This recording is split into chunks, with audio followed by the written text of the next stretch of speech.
gets it through, and the shot is right across the face. Nobody in there to attack it. Goal kick Brazil.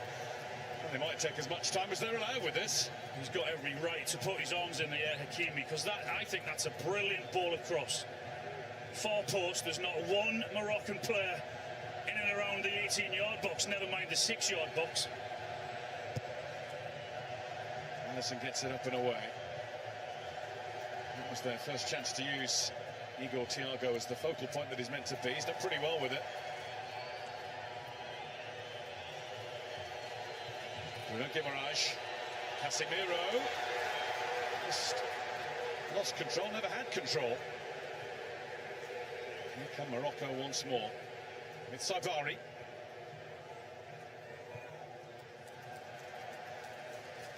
Issa Diop.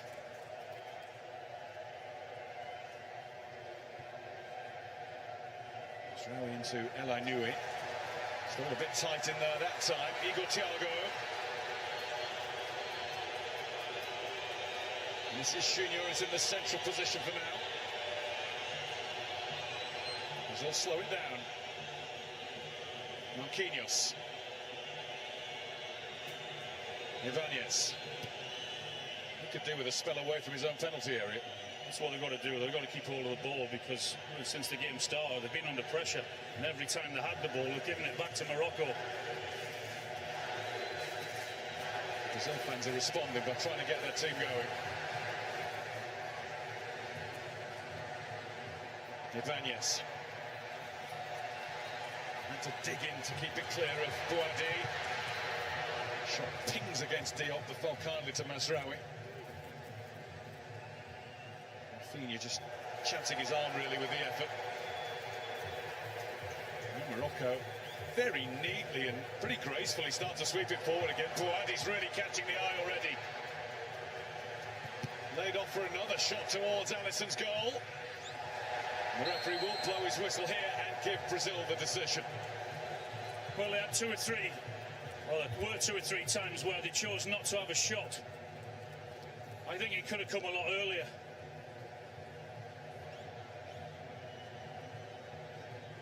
You're making contact like that, Hakimi, when you're going in, you're going to give the free kick away.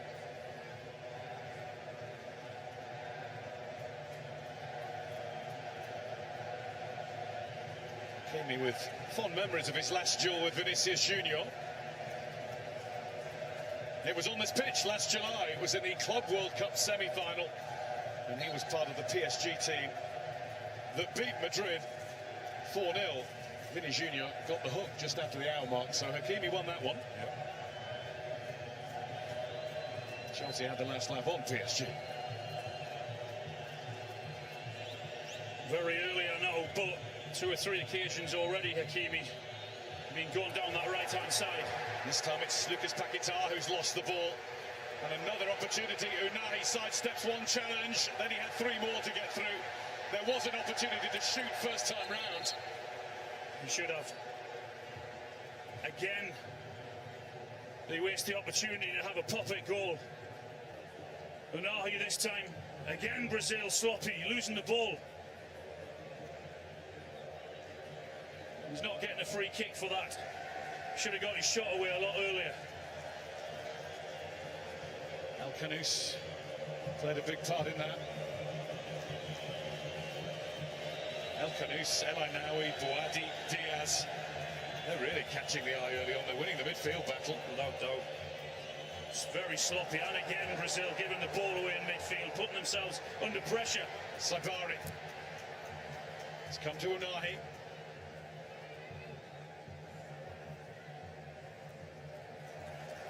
Boadi.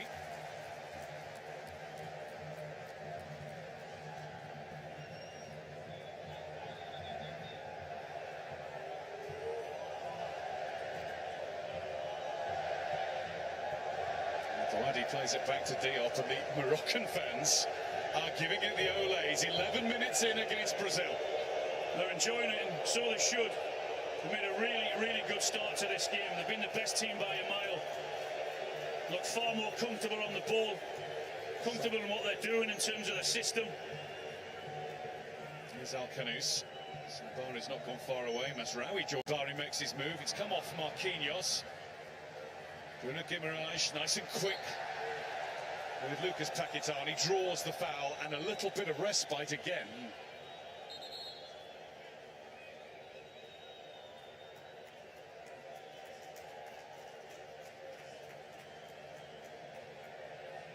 It's a foul, wasn't it?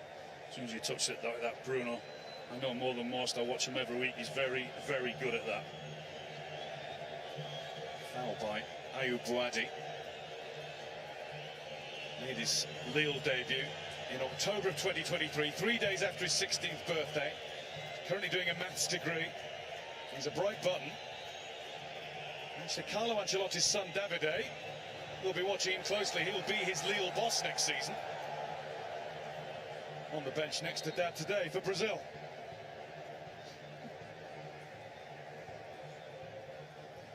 Those stats tell a story, don't they?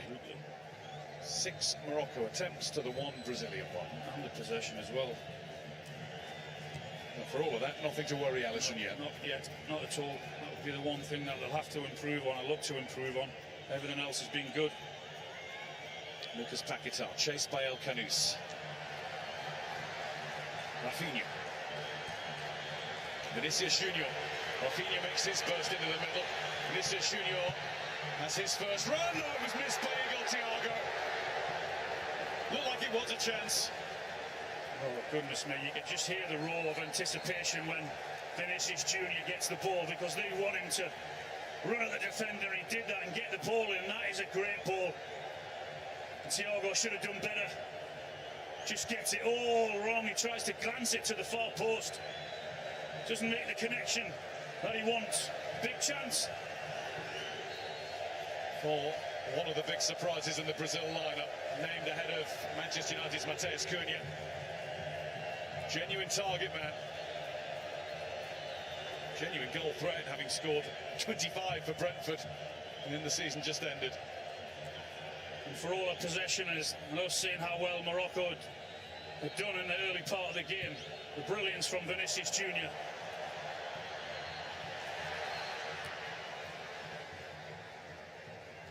Can do that any time in the game, can't he?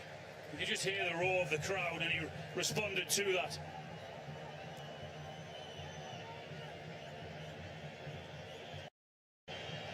Bruno Guimaraes.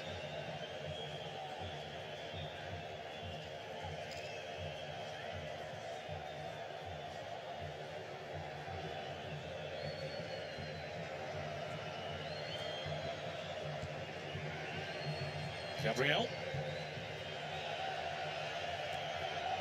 Here's Marquinhos.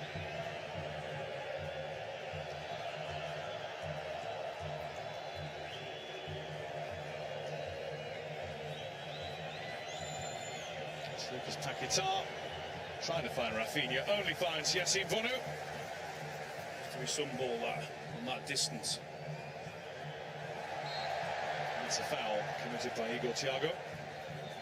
Free kick for Morocco. There's that cross in there. Very, very good run. It's an absolute sitter. Should be in the back of the net. Winger did his job, but Vinicius Junior, what a ball in that was. A view endorsed by Roberto Carlos and Ronaldo. Once upon a time, it was one of them to the other one. From left to the middle to the goal. How many times?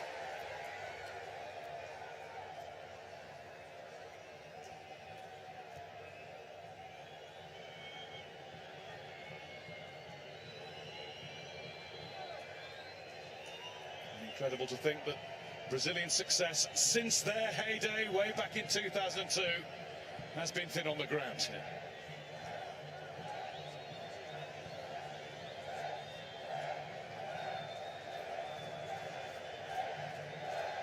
Bruno Guimaraes, a little spell on the ball for Brazil, time to slow things down.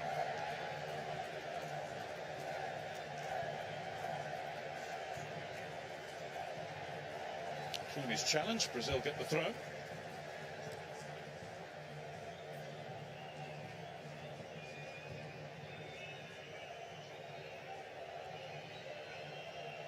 Ibanez.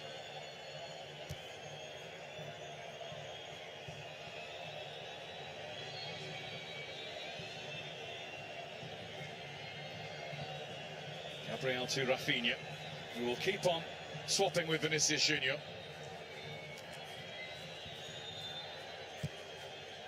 They've got hold of the ball, haven't they? Slowed it down ever since that chance. Playing the game at their pace. It's changed.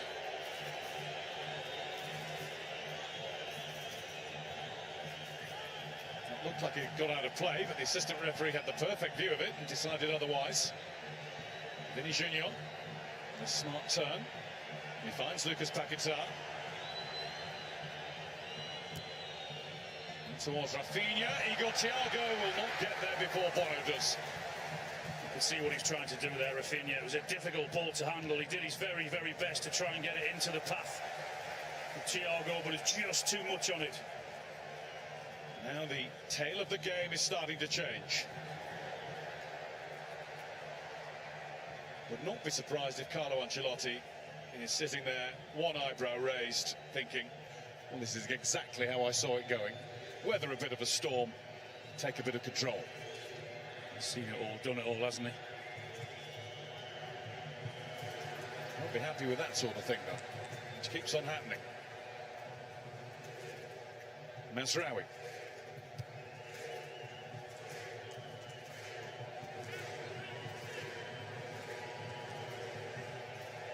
Unai dispossessed by Roger Ibanez. Rafinha, really good ball to Vinicius Junior.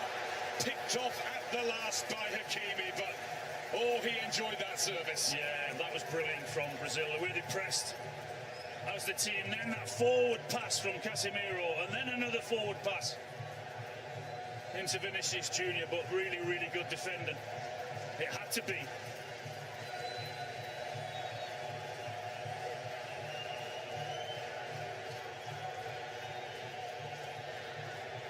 Noticeable, there's a little bit of time taken to retrieve the ball, to slow things down before the corner. We do have the new laws about restarts. They're on goal kicks and throw-ins, not necessarily with corners.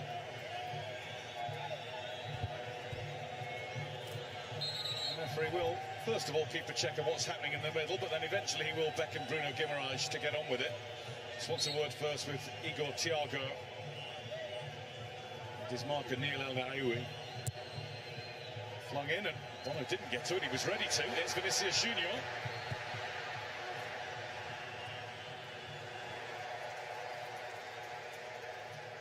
Wanted to hit that first time, Vinicius Junior. Just had too much pace on it. And then his pass then into Paquetá was exactly the same, had too much pace on it too.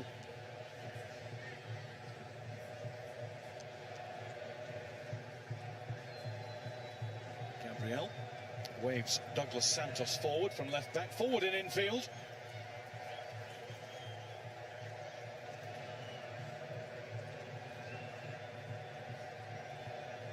Marquinhos.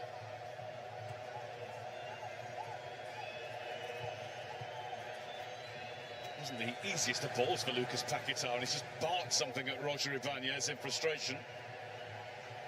Through towards Saibari now, and Saibari gets through and scores for Morocco!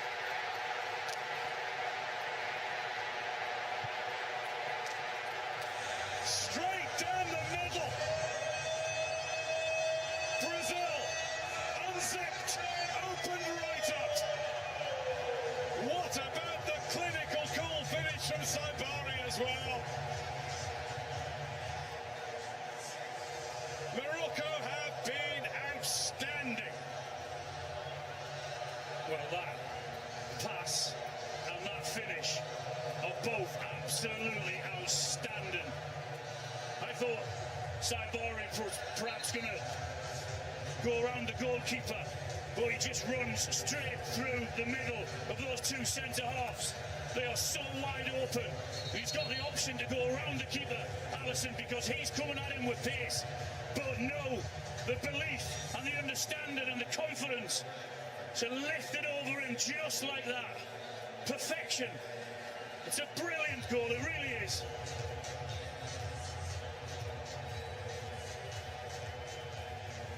And a moving moment for Mohamed Ouabi. the coach who's leading Morocco tonight for the first time in a competitive international. When you talk about two of the best centre-halves in the world in Marquinhos and Gabriel. Not there, they weren't. Could have driven 3 New York taxis between them. Or one Ismail Saibari, who's just come off the back of his best season yet with PSV Eindhoven, scoring 19 goals for them. What about that for a big one? One against Brazil at the World Cup. Well, Thiago had that big chance at the other end. And that's what Brazil have offered up to now. But that was the first big opportunity for Morocco. Saibari didn't waste it. Such a clever finish, it really is. And that opening goal comes just before the first half hydration break here at the New Jersey Stadium. Don't forget, you can scan the QR code to dive into the live team and player stats from this game in the BB Sport app. You can do that for this and for every game throughout this FIFA World Cup. And I think the stats, Alan, will just tell one story in particular. Morocco on top. Well, for a 4 or 5 minute period, Brazil came back into the game and, as I said, had that great chance for Thiago. Brilliant work from Vinicius Junior. But the reaction after that from Morocco was absolutely superb. And you're right, they have been the better team. They've looked very comfortable on the ball, but that pass there, you can see the run, you can see the angle of his body where he wants it. Don't think we needed the graphic. Straight through the middle. And the weight of the pass is brilliant. And as I said, you're just thinking, what's he going to do here? Is he going to go around him or clip it over him like that? And that is a striker full of confidence and full of belief.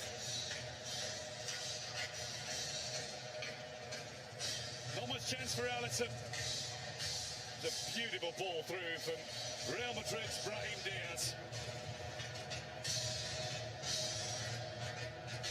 And Ismail Saibari with a celebration which I'm sure he already had in the back of his head, from the front of his head.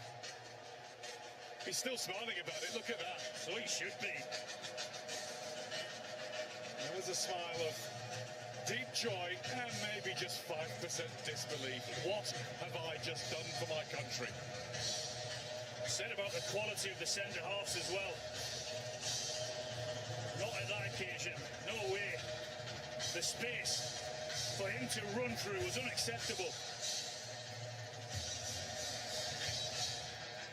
Well, Ancelotti takes a seat looking very statesmanlike and very frustrated all at once.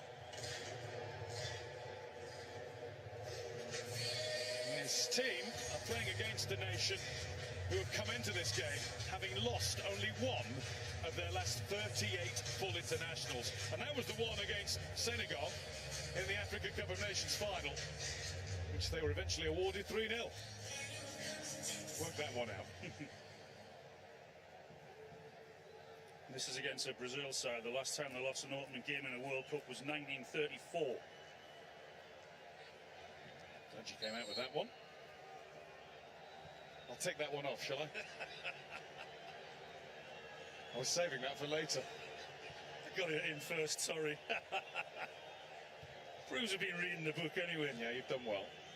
20 opening World Cup games unbeaten, 17 wins. Long way to go in this one yet.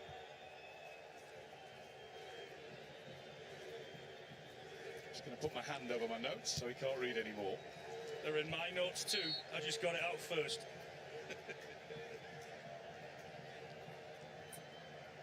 Oh, it's going to be a long 6 weeks, isn't it? Played across towards Roger Ibanez, but a little bit too full. And it's out for a Morocco throw. Might be a long 90 minutes for him.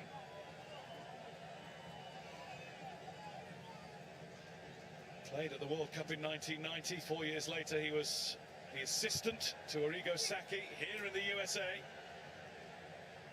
As they ended up runners-up to Brazil over at the Pasadena Rose Bowl on penalties and that Roberto Baggio moment. Here come Morocco again. A marauding Morocco. Hakimi's gone a long, long way and then dragged his shot. That deserved a flourish to finish. Brazil are all over the place. They're looking around at each other as if to say, who on earth should be closing him down? Again, the distance he travels without anyone coming to contact with him in a yellow shirt and just inviting him to get his shot away. Hakimi. Vanez to Rafinha. Casemiro had to battle. He needed too much time to begin with, and then he took too much time at the end. Too slow. Too slow on the ball. Got to move the ball quicker. Got to do exactly what Morocco did when they get the ball. Pass it forward quickly. And what they're trying to do again with Hakimi prominent down the right-hand side.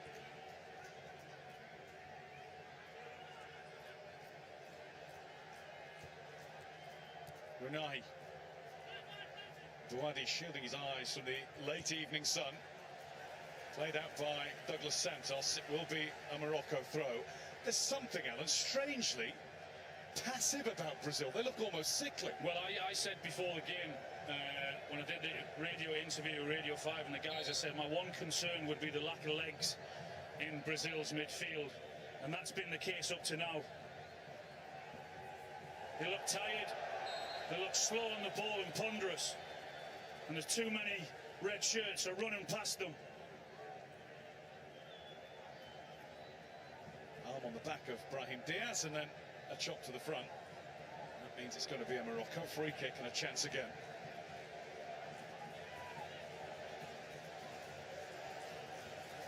Brazil have brought everybody back. No surprise that Igor Thiago will be centre forward turned centre back for the next minute, the next moment.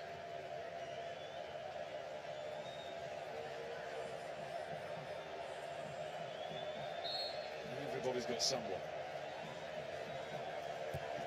Chipped in nicely. They didn't see that run of El Anoui.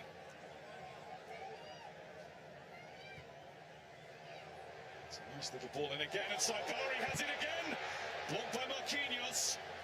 Brahim Diaz, it was careless again from Lucas Paquetá. Brazilian fans are gone mad. They're angry, they're upset, they're hurting, you can hear them, they're gone, waving their arms in the air. Asking them, or asking one of their players to show some responsibility and get on the ball and keep hold of the ball. The pattern keeps repeating. Marquinhos, and look at that, Casemiro again was just waiting for it. The reaction's terrible. Clever from Unai, just checked his pass, didn't play it to Hakimi, who would have been offside. No way through that time. Unai though retrieves. It was Brahim Diaz who was pouring through once more. It's not turned particularly clear. Hakimi though has had a wild swing at it. And Brazil are all over the place and are very, very lucky to only be one down. You're absolutely right. They just can't get hold of the ball. They keep giving it away when they do get it. They're being closed down. Morocco have got the energy. They've got a buzz about their game. The opposite to that. They've got to liven up here, Brazil. They're being run ragged. Unai.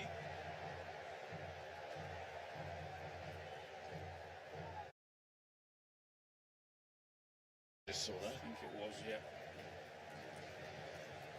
FIFA very kindly furnished us with a list of attending celebrities pre-match. I got about 3 out of 30. Beat me by 1 then. He was one of the 3. Not massively familiar with the work of Foot Crunch, but I'll do my homework next time. Here's Vinicius Junior. Very familiar with his work. He's got the chance to do some more of it. Vinny Junior's got some space, and that's all he needed. A lightning bolt.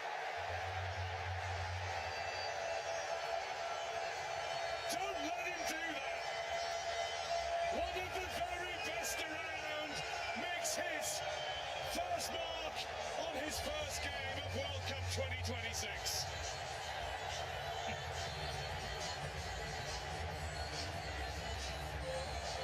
Morocco on top, now left looking down in a flash. A flash of Brazil number 7. Just brilliant. You've got that ability. Bruno Guimaraes with a little ball in behind. And you said it, the one thing you cannot do is that, let him come back inside onto that right foot. Because you're in danger and put it in the top corner. The whip he gets on it, the pace he gets on it, he's got the defender where he wants him. And that shift onto that right foot there just opens the goal up so nicely for him.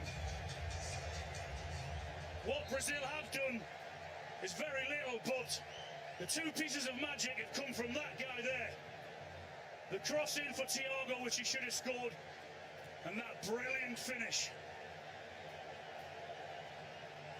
His 50th senior game for the Seleção. It's only his 10th goal.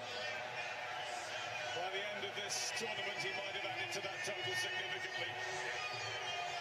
On that evidence, he looks in the mood. Somebody needs to be in yellow. Well, if that doesn't liven them up, nothing will.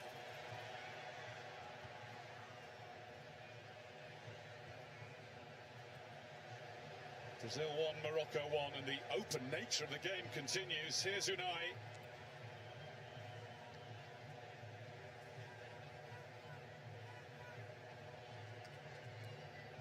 Saibari just enough on it for Hakimi, who's just been caught by Vinicius Junior. It was only a glance, but enough. Well, when you've been under huge pressure like Brazil have, you're looking to your star man to say, bail us out here, because we've done nothing in this game really up until now. And all eyes are on him. Everyone's looking at him to produce something very, very special. And he did just that.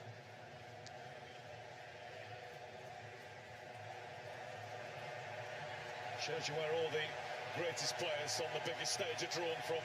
A sumptuous assist from a man from Madrid for the Morocco goal, and then a bit of individual brilliance like that from another who plays at the Bernabeu for 1-1.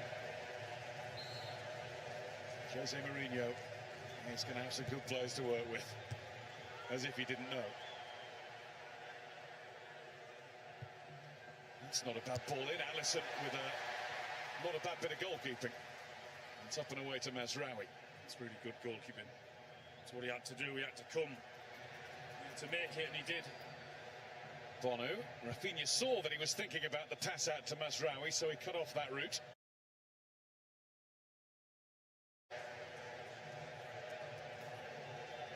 Well, we thought it was going to be good. It hasn't disappointed, has it?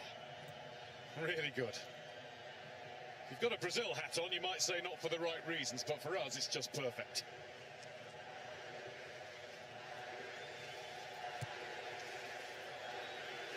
And this is a test of Morocco's mettle now. Well, the Brazil fans, as I said, were throwing their arms at the players in anger 3 or 4 minutes ago. They're now throwing them at them, cheering at them. Got them back on side.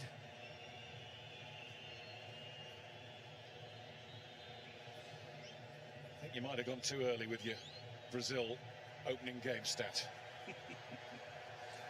Over the head of Roger Ibanez. You're getting like that now just because I nicked it from you. There's the changing emotion writ large across the features of Mohamed Ouabi. Led the Moroccan under-20 side to win the under-20 World Cup as recently as last October. So quite a rapid rise through the ranks of the Royal Moroccan Football Federation.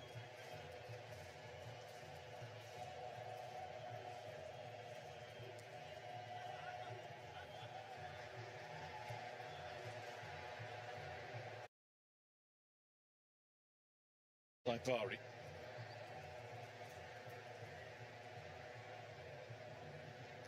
Nui finds Diop. Hakimi gets it up to Brahim Diaz, and that's going to be a foul, and that's going to be the first yellow card of the game. Delivered to Casemiro, who's not been quite on pace from the start. No, not at all. The referee let the first one go, and then a second or two later, Casemiro did that, and you can't let that one go. I just need to get up to speed with one or two games. Let's be honest, the second half of the season for Manchester United has been excellent.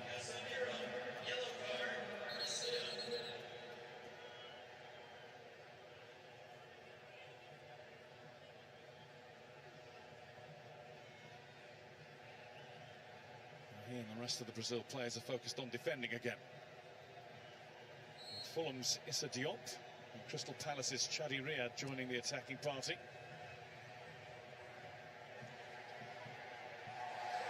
Just a little bit too much to do, and look at Vinicius Junior. He's not just scoring great individual goals, he's the main cheerleader on the field as well. He's whipping up the crowd at every opportunity.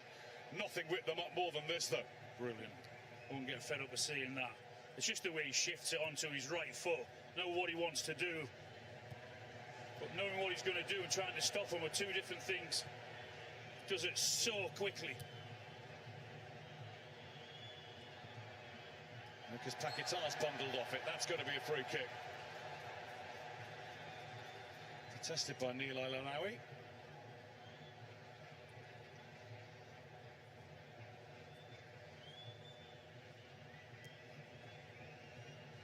Vinicius Junior.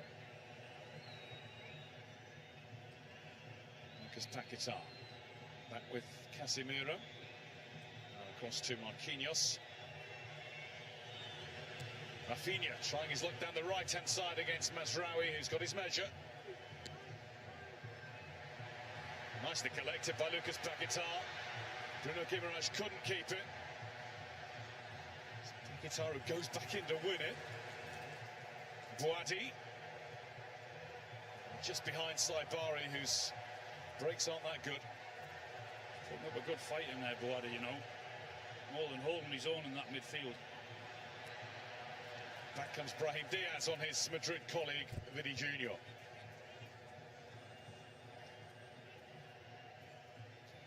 Here goes Vinicius Junior again, exchanging passes with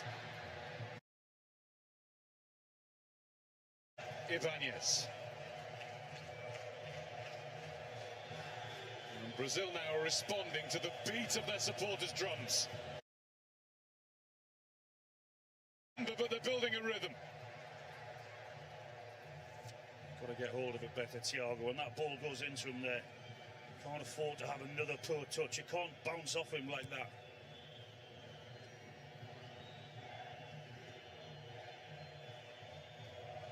Marquinhos.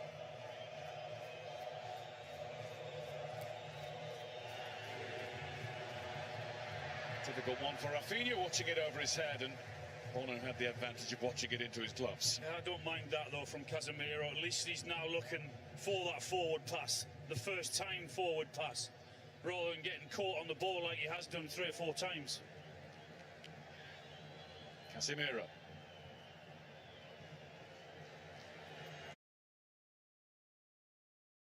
Hakimi.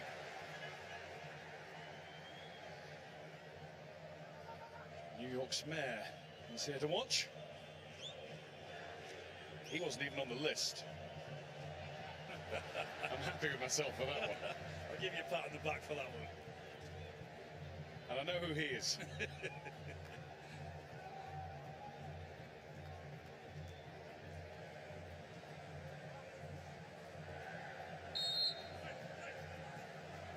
Mazraoui.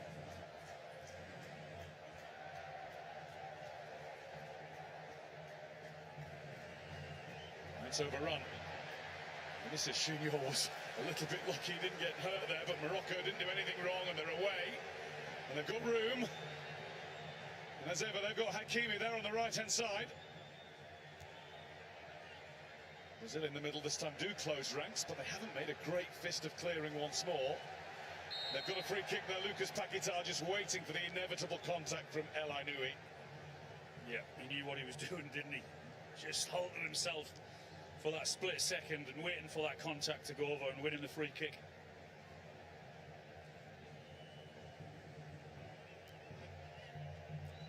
Rafinha.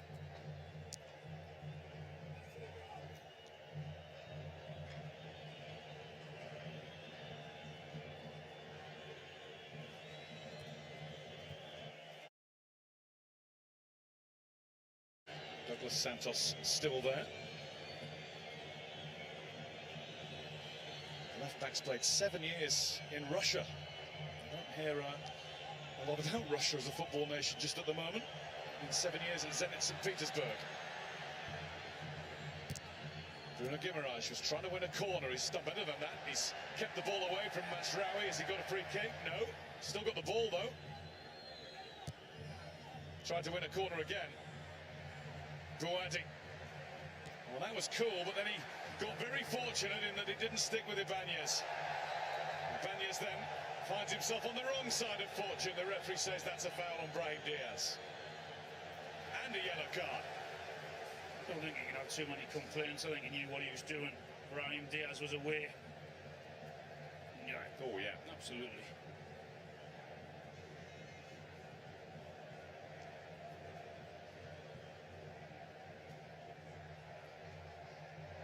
Not been the most straightforward of games for him. It's a bit tough, hasn't he? Only his 8th international cap.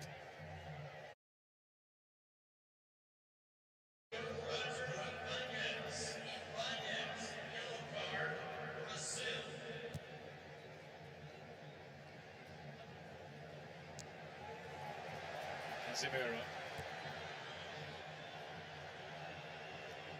Bruno Guimaraes.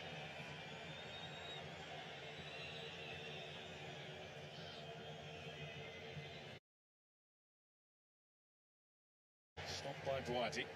Unai finds Diaz. Diaz played the ball into the space, chased it himself. Now he's in trouble. Rafinha.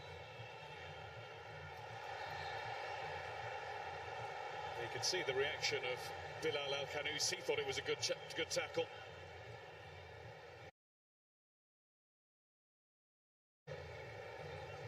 Had to wrap himself around to get the ball. He ended up getting it. Yeah, just about to say that. He did end up getting the ball, but he had to make contact with the player and do kick into the 45th minute.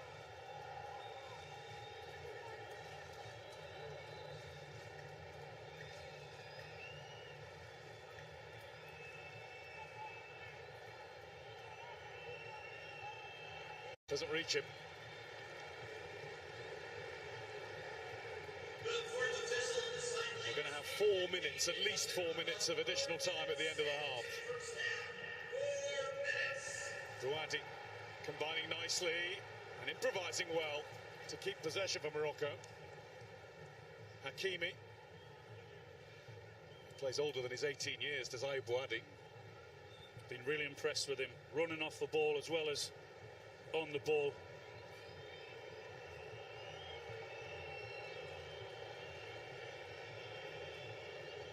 And a really vulnerable Brazil on the counter-attack.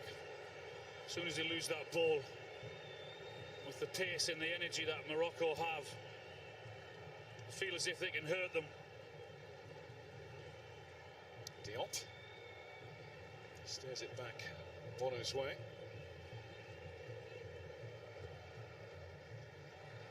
The greatest of clearances from Morocco's greatest ever goalkeeper. Bit of skill from Lucas Paquetá's been very well appreciated around the stadium. Douglas Santos, there's Lucas Paquetá. Bono had to spring into action. Brazil have a corner. Went for the spectacular. The ball was behind him. You just see him setting himself for it. Got a second or two to make his mind up and decide what he's going to do. He tries the spectacular, just tries to guide it into that far corner. It's a good save. Just a little bit more power would have done it.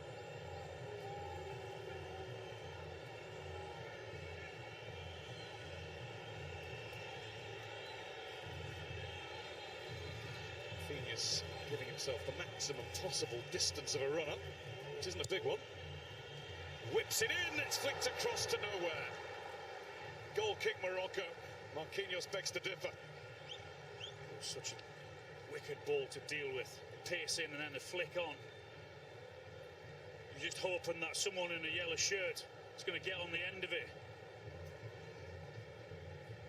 Just can't. Marquinhos' claim was never going to gain any ground. The new corners that have been wrongly awarded can be overturned, but you can't give one that's not been given that should have been. I'm not sure my explanation made sense, and neither does the directive to me. If you know it's a corner or goal kick, just give it accordingly. Few things we can say that about, though, can't we? Vinicius Junior.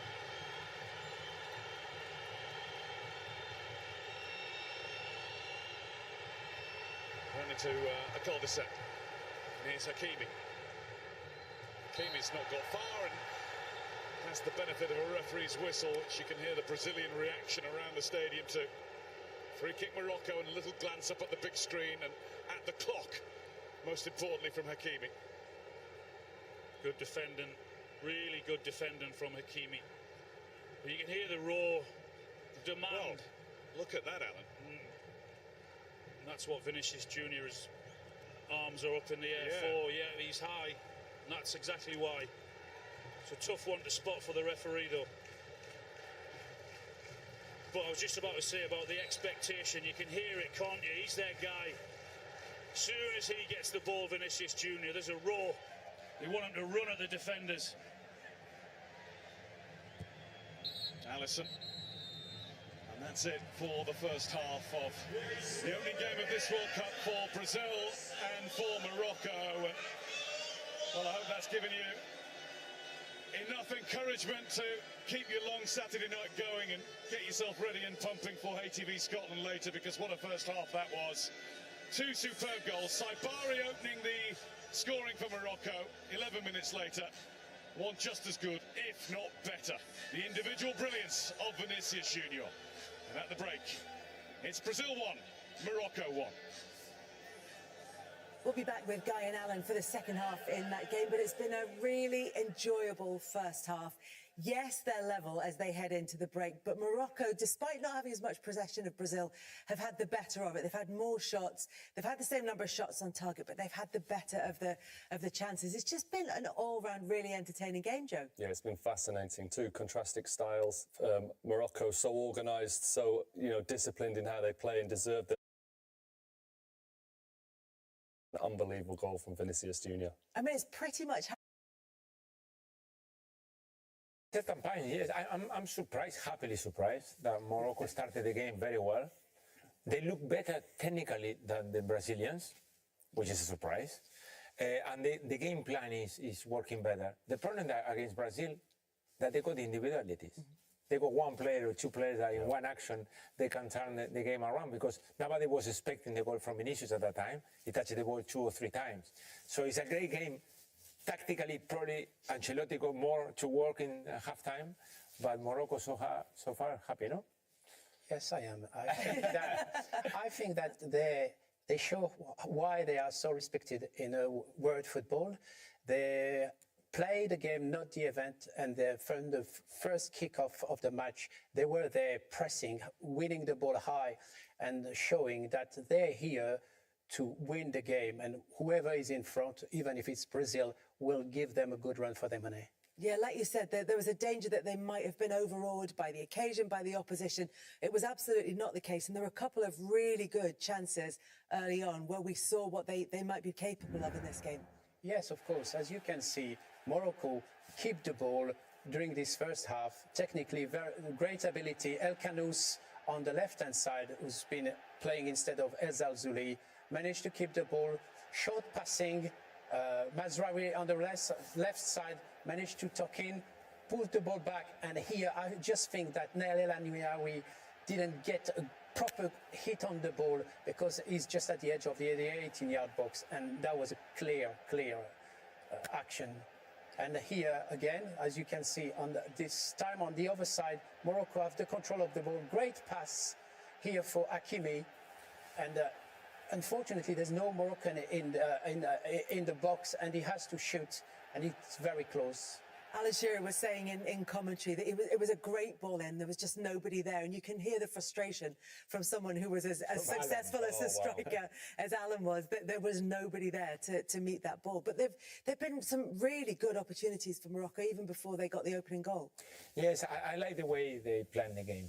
You know, it's not easy for a coach to go and say, okay, we play against Brazil, first game of the World Cup, let's have a go. Against you. And they were very brave, very good on the ball, creating chances until they got the goal that probably at that time they deserved it. Igor Thiago's got 22 goals in the Premier League this season, only 2 of them from headers. Did we see more evidence of that when he had the opportunity for Brazil?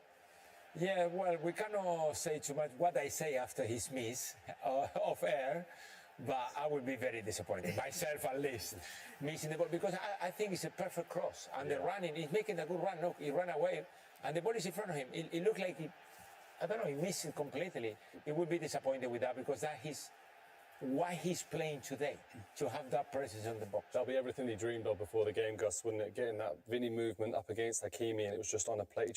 I thought he just got his feet wrong. I didn't quite get to the ball and probably saw the goal before it happened. But that was the sort of pattern of the game, that Morocco had quite a few chances. They created a lot, and then Brazil had those individual moments. Morocco did eventually get their goal, and yes, it was an excellent finish. It was also a really good pass for them to get that win, to get that goal rather, from Saibari. Yes, as we can see from the start here, Morocco, the 2 pivots, El Anyaoui press and with El Kanous. Here there's a pass straight in the middle, and now Brahim Diaz just had his hand, and Saibari knows he's got better pace, and he could take the goalkeeper's on. He decided to chip it above the goalkeeper, and legitimately, I think Morocco are ahead in this game, and it's well deserved. Yeah, really well deserved, and a really well taken goal. Were there issues, do you think, from a Brazilian defensive point of view as well in this? Well, I think Gus was talking about before, Paquetá gave the ball away a lot in the first half and really struggled. But as they turned over, it's a brilliant finish by Saibari, of course it is.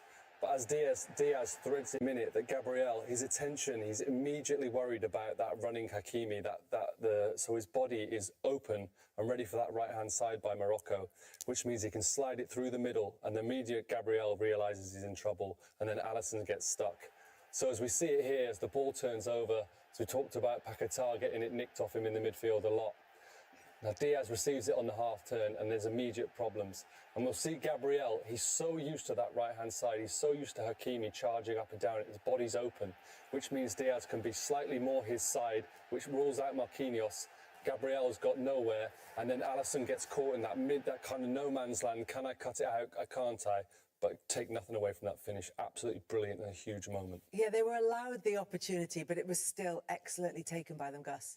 No, it was very good. I mean, in terms of Morocco, perfect. You get the ball back, you find a midfielder who is very good on the ball, and the perfect run from the striker. I would be very disappointed if I was one of the 2 central defenders. You know, we call it like when you are in an easy possession of the ball, you can be open and wide and try to be expansive. But as soon as the ball is not clean, you need to be marking, and you need to defend the goal.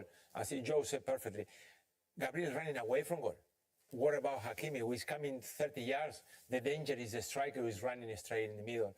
But until then, Morocco was the best team, so totally deserved.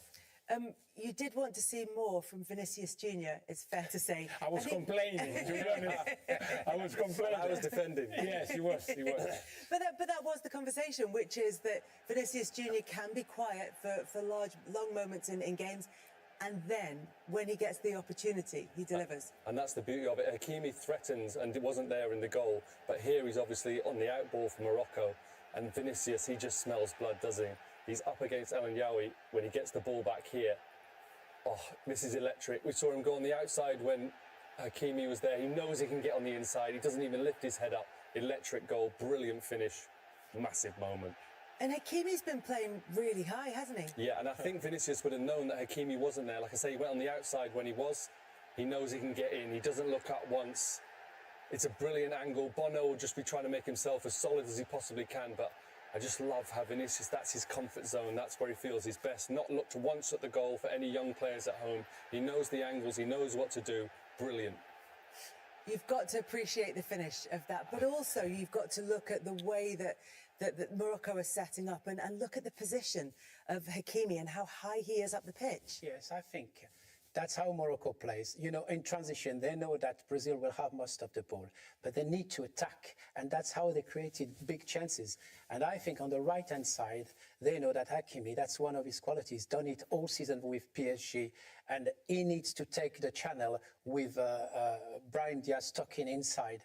But obviously, when you've got Vinicius on your side, you will expose yourself. Now it's the team, the defense, to move and to try to cover behind Hakimi.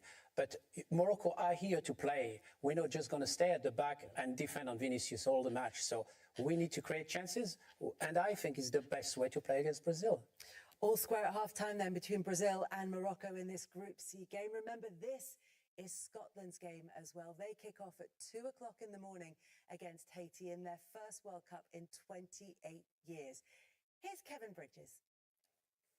I'm on a journey that has brought me here, to the most famous football country in the world, Brazil.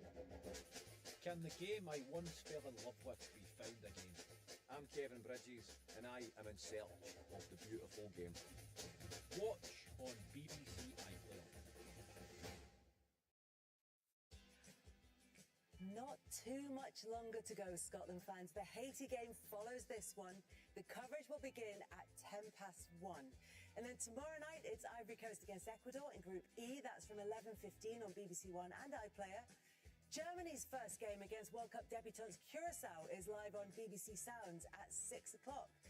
And the Scottish Football Podcast is also available right now on BBC Sounds. And there is, and will be, plenty to talk about.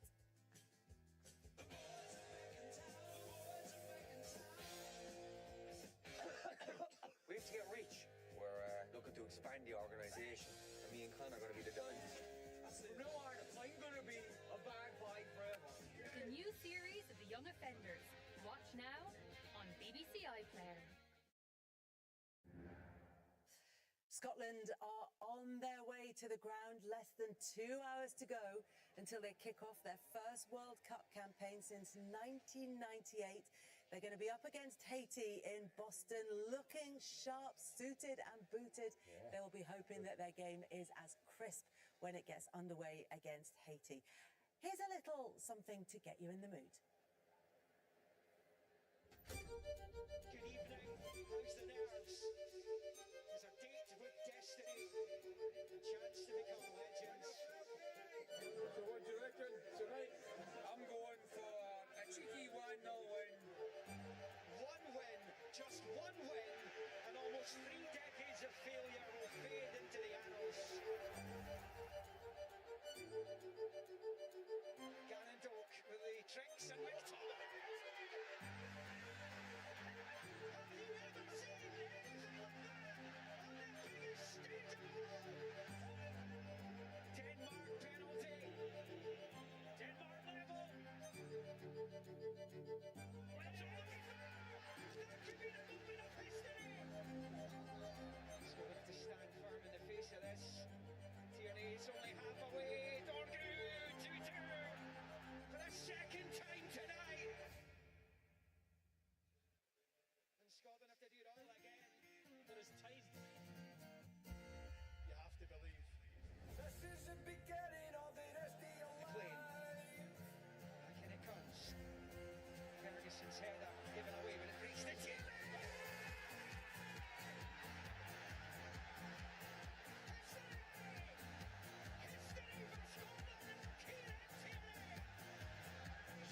There's Michelin.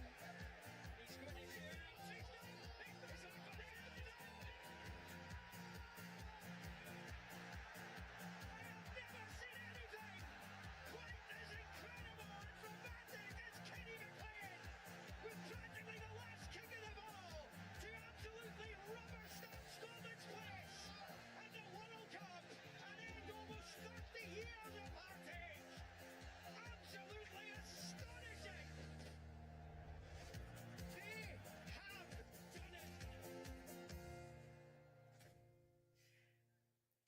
you've waited 28 years, you can wait another couple of hours. Not long until Scotland against Haiti gets underway. Only a couple of minutes until the second half gets underway between Brazil and Morocco. Our South American football expert Tim Vickery rejoins us. Tim, some of the Brazil fans in the stadium were getting quite frustrated, certainly at the beginning of that first half. What's the reaction been to that Brazil performance? Well, this is precisely why Brazil is so dangerous. And how many teams can play that badly and still be in the game? And as Senor Poget said, it's the individuality. And ideally, you want the team to make the stars. Here, you have a case of the stars saving the team. And Vinny goes outside and lays one on for Igor Thiago, cuts inside and plants one into the far corner. How do you mark someone like that? But he's papering over the cracks because so little is working for Brazil. They're playing whack-a-mole. They're light in midfield, all sorts of problems down the right-hand side. The initial idea is for Rafinha and Vinny to combine. It's not working. They've got nothing down the right, so Rafinha has to now come out to the right. They're trying to find solutions during the course of the game. They're being outplayed, but you know what? There's plenty more individual talent to come off the bench and maybe win this game. You can never discount Brazil. That individual talent can always come to the rescue. Tim Vickery, thank you very much. It has been a great team performance from Morocco, some great individual moments from Brazil. It is 1-1 at half-time. Can Morocco still manage to control this second half and potentially take all 3 points from this, Hassan? I think that they need to be better on the ball, to try to slow down the game when they got the ball and keep the ball, and try to score when you got a chance. But the game's playing on. There is some fantastic players on the bench for Brazil, so I fear with time that Brazil will take the chances. So it's still 1-1, we're still there, and hopefully we can carry on like we did in the first half. Taking you through the second half then, Alan Shearer, and first of all, Guy Mowbray. Thank you, Kelly, and welcome back, everyone. And just a handy reminder that to enjoy the World Cup and everything else on BBC TV, radio, BBC Sounds and online, you need a TV licence. So if yours needs renewing, you can scan the code that's on your screen now to do so. It's going to be a bit of a renewal for Brazil as well, because they are readying at least one change, and I think there might be two for the start of the second half. We've seen Fabinho, ex of Liverpool, 3 years in Saudi Arabia now. He's been out warming up for the duration of half-time. And Danilo, ex of Manchester City, and now back in Brazil with Flamengo, is going to come on as well. And the two booked are the two hooked, because it's Casemiro and Roger Ibanez who are making way. And bookings aside, Alan, I don't think there's too much argument anyway. No, not at all. I think both players had a really poor first half. Not enough pace to the game. Ibanez didn't offer enough, certainly defensively and going forward.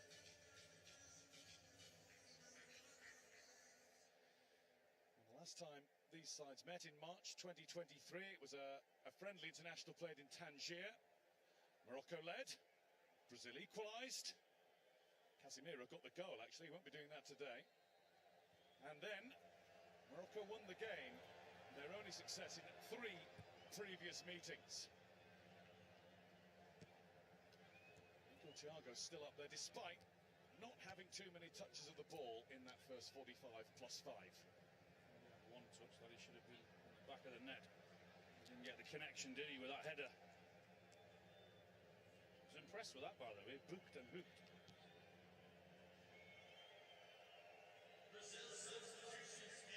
I've got nothing.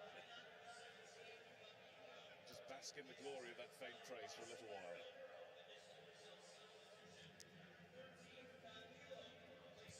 For a vast open bowl, I suppose you'd expect it in the country, in particular the city that gives you everything. The PA system is absolutely, I was going to say deafening.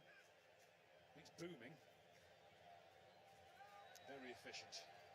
I think you'll hear about the substitutions before we call them.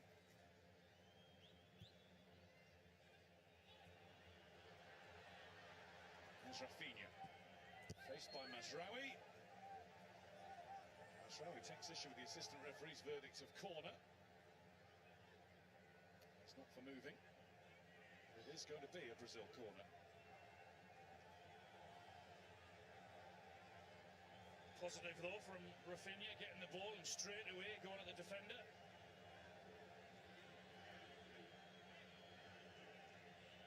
Bono is being given as much space as he wants. No real pressure. Gabriel is stopped from getting anywhere near him for now.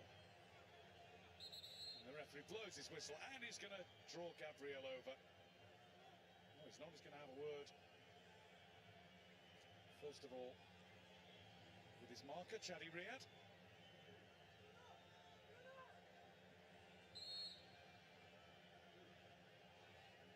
Now it will be time for the delivery. And it's blocked. And I think it's going to be another corner, isn't it? Yeah, same side. It was a similar corner in the first half. Remember the one that was flicked on at that near post? Something they're trying to do. Leaving the space at the front for 2 or 3 to attack in there. It's curled in for Marquinhos to try and flick it. Nobody got any touch of great significance. Here's Vinicius Junior. Twist of the turn, but he can't get past this time. Brahim Diaz ganged up on in the end, but it's going to be a Morocco throw. It was nicely carried away in the first instance by El Khanous.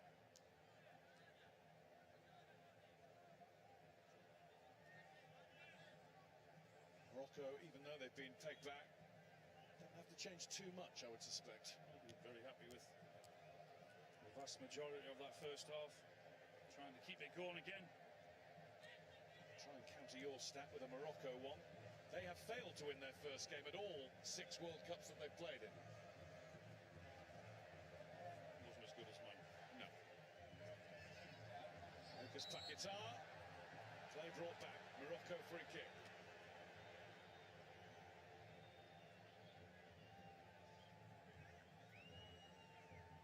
Guimaraes wanders away from the scene of his crime. Ooh, naughty. We've seen 2 of those now. It's one from Hakimi, one on Hakimi. It's a sore one, that is. It's just about to say to the referee. Gets it all wrong there, Guimaraes.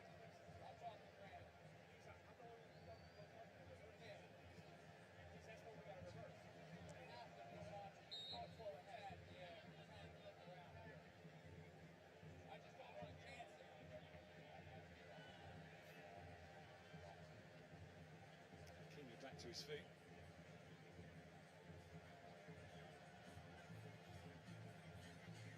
He's another one of those directors brought in that says a player receiving treatment on the field must leave and wait a minute before returning unless the injury was caused by a card-worthy foul. So that was a bit of a mishmash there as well.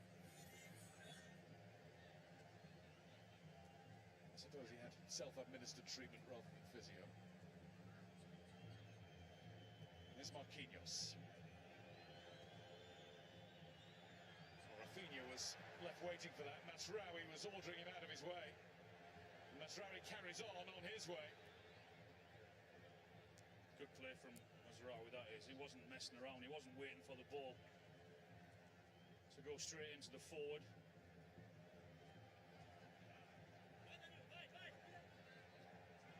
Bari waiting in the middle, the only Morocco player there right now, and they're being forced all the way back. All the way back. Hakimi. Once they return to him and a gap appears for him. That's a good tackle. It had to be perfectly timed as well. And here's Vini Junior. Who's going to tackle him? Diop stands away.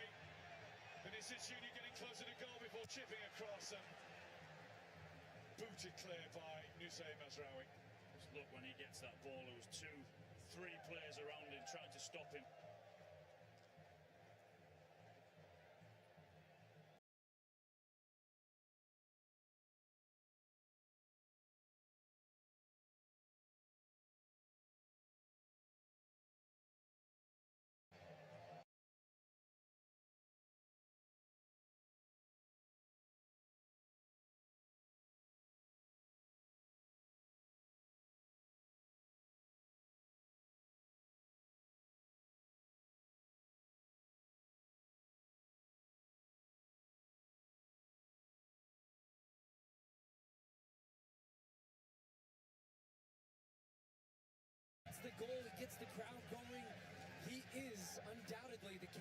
this team.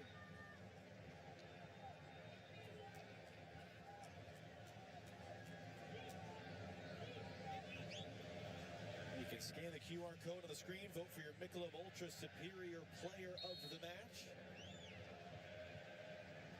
And still 40 minutes to be decided here in East Rutherford, New Jersey, site of the final, 5 weeks and 1 day from now. Can Brazil do what they did the last time the World Cup, Men's World Cup, was played in the United States in 1994 and win? That one's taken quickly. Igor Thiago, save, aware that that throw-in had been taken as quick as it was. Bono's second save of the game.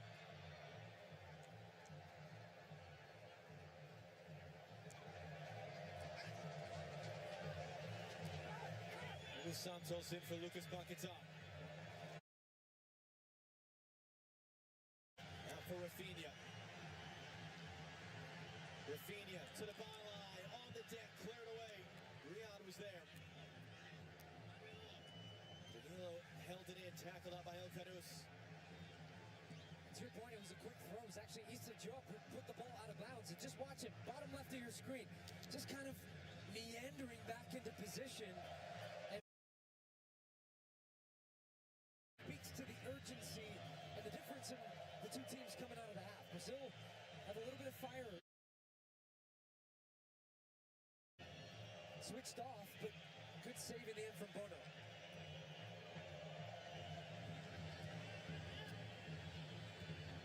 Vini into the middle. Bruno Guimaraes couldn't make his way through there. El Anawi. And Morocco get going the other way. Brahim Diaz. Now he's dumped to the turf off the ball by Fabinho. And then it's given away. Hakimi didn't see Vini Jr. recovering his position in front of Issa Diop. Hakimi got the tackle right, hasn't won the ball cleanly. Igor Thiago lets it run. Hakimi just gets there in front of Vinicius. And he's trying to run his way out of traffic. Takes the bump. That's going to be a free kick for Morocco. And a little bit of a tangle at the end of that one as well.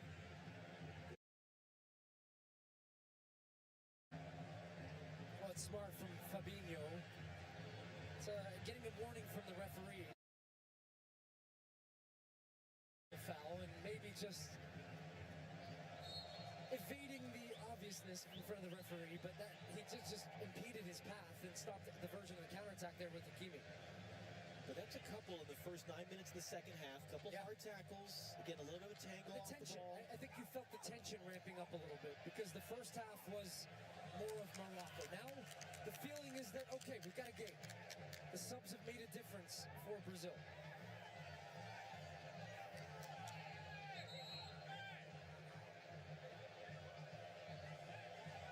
Now Morocco really trying to slow the game down, and so now here comes the count for Hakimi to get this in before it would become a throw-in for Brazil. Good strike, Mazraoui there on Rafinha. Hands it off to Anahi. All the line it goes. El Khanous driving in. El Khanous trying to cut that one there to break it up. Brahim Diaz was trying to pick it up at the edge of the box. Lucas Paquetá made that defensive play, then he's dumped off the ball. That's going to be a foul. And Paquetá having a much better second half. Critical of him in the first half. And it was highlighted by Clarence Seedorf about the amount of turnovers that led to then dangerous opportunities for Morocco. All of a sudden now Brazil taking care of the ball, dialed in defensively, keeps you tuned in on the offensive side, squeezing the game a little bit more. They've got some belief.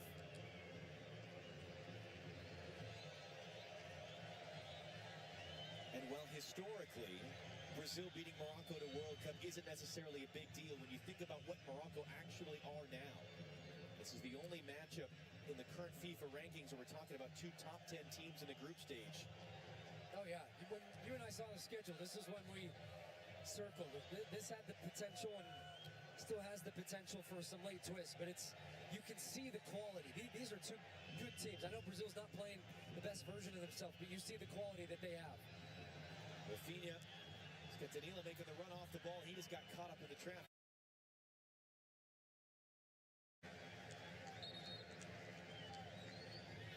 They're starting to see Slavko Vincic, the referee, manage things a little bit more right now because he sees the way that Morocco were really trying to slam on the brakes on any of these dead balls. Thiago there, a bit late, a hard challenge, just a foul. And interesting on the build-out from Morocco, El Nairi comes back, and so they kind of lay it to him as he comes across goal. It's a little dangerous. Thiago, if he can jump that a little sooner, and you don't fault him for making the effort to make that challenge there, he gives away a foul, but Brazil are stepping up more aggressively in their pressing structure, which is they're actually releasing Marquinhos from the back line. He steps onto El Nairi, the midfielder, gives them an extra presence. So Morocco, even in just this moment, just said, okay, enough. Let's play a little bit more direct. Let's try to push this one up the field.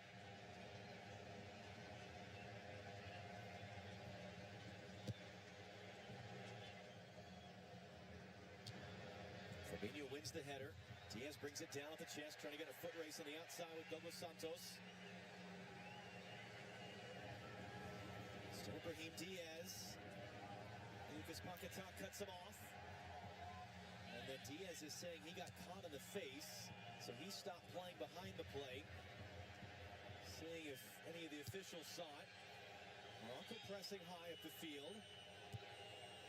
Danilo for Rafinha. And then he goes down with a shout under the pressure from Mazraoui, and it's a Brazil free kick.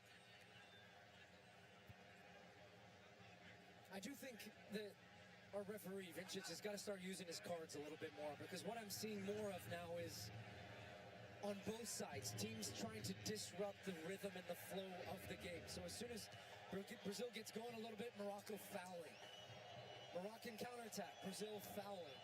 Now that's smart, but you have to start, even from a referee perspective, you don't want to see that. You want the game to flow, and that's why you have to use your cards to discourage that.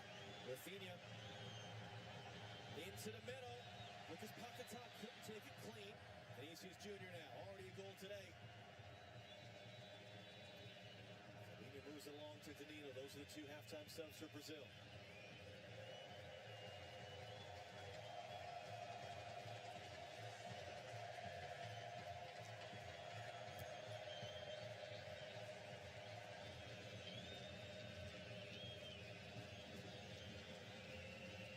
There's Rafinha again, nowhere to go.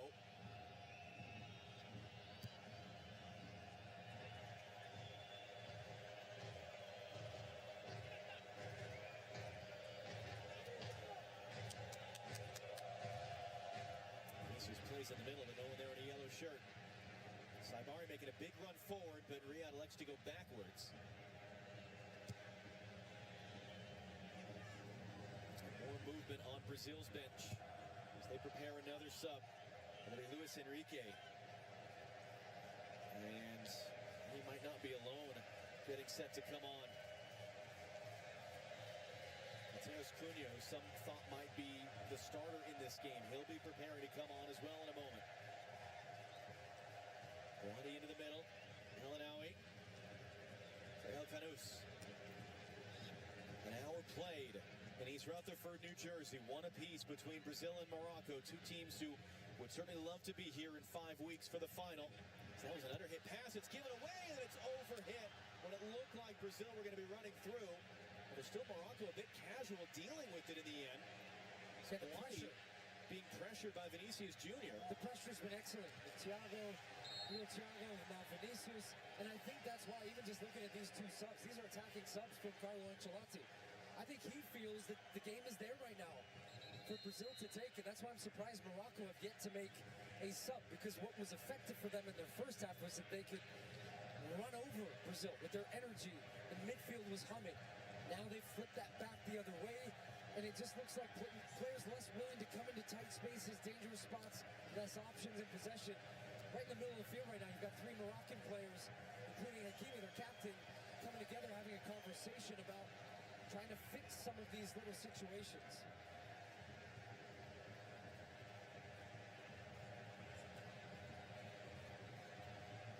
So Mateus Cunha and Luis Enrique are both on the field. Thiago and Lucas Paquetá are off. And That is Brazil making 4 of their available 5 substitutions before Morocco has made a single one. While Mohamed Wabi was talking with his assistants, plotting a course here right now.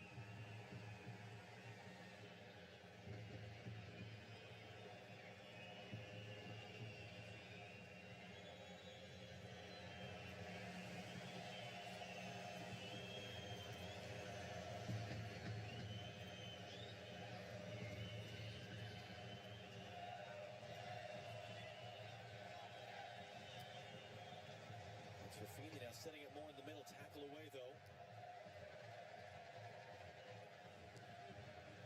Rafinha pressuring on jump, back to Bono. They'll just play safe and get it away. Activity on Morocco's bench right now. Shamseen Talbi is preparing to enter. El Mourabet as well. They're very young players, 21 and 20 years of age. A lot of young players have been brought into this squad.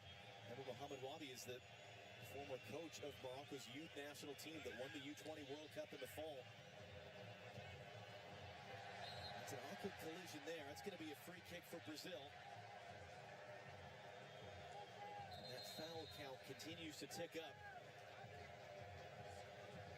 Well, it was Saibari who early on in the game was the difference maker for Morocco, getting that early goal. And then it was Brazil who punched back. And part of what I was talking about in some of these high-level, high-performance games with these teams is this has been a difficult spell for Morocco, but your ability to suffer while not conceding goals is a very important part of that. They've done that so far. So while Brazil's been on top, they haven't had that clear-cut opportunity. And now you bring a couple of young bucks off the bench. Talbi is lightning quick, coming off a great season at Sunderland. Can create something on the counterattack for them as well. As you see, Fabinho with a bloodied mouth, so he has to come off to the side and get patched up. And will Morocco make the subs now or not? Looks like they will make the subs. So that'll give Fabinho time to get sorted out. El Canous will come off.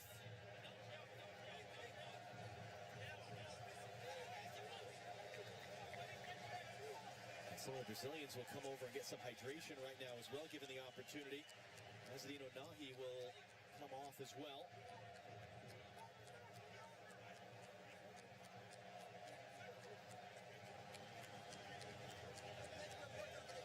And again, this is the Moroccan diaspora. They've done a terrific job finding these players, getting them involved. Talbi's born in Belgium. He was a Belgian youth international before making a switch.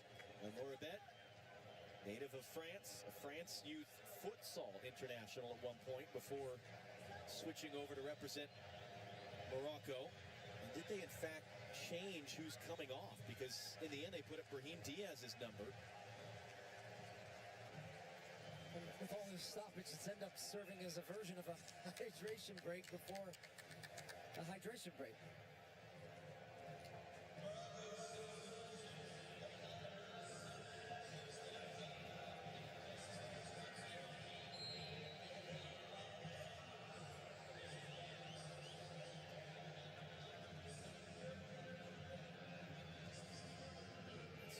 Confusion of the fourth official's position and communicating that out of who precisely came off in that substitution. Fabinho is passed up. He's got a new jersey on. He's getting set to be allowed back on the field. So Brazil for the moment are playing with 10. That's another tie up there off the ball, and Brazil want to go quick, and they do. Danilo running forward off the quickly taken free kick. Mateus Cunha can't round the corner there on Riyad. Split back up, Luis Enrique kept away from it by Mazraoui.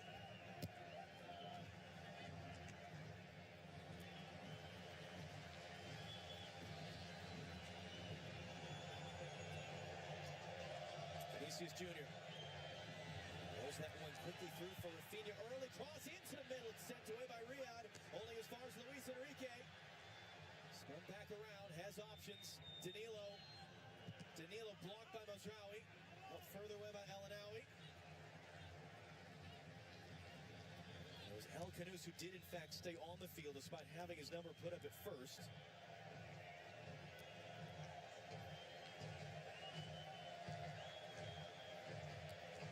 We've got Talbi setting up on the right where Brahim Diaz was. Luis Enrique once again rolls that one in, cut into the middle, just too far for Rafinha. That was Bruno Guimaraes there with the cross. Yeah, they've really got the pressure on now because Danilo gets advanced. Luis Enrique's hugging that right side. He comes in on his left. Inverted winger has the ability now to shoot with that left foot. So Morocco honoring that. Guimaraes sends that space, so now he takes the space that was occupied by the fullback. Great ball across. Can't quite find Rafinha, who made a good run across. The intensity of this game is ramped up though now. Saibari caught an arm to the face. If you remember in the first half, it was Brazil who kind of limped into the hydration break, and that script has been flipped now. And we'll see if Slavko Vincic is just going to give the hydration break now. It appears that that is what he has done. So a really fascinating ending period to this game, setting up this hydration break, powered by Powerade. The game is tied in New Jersey, but Brazil have the momentum here on our headliner on day 3 of this FIFA World Cup.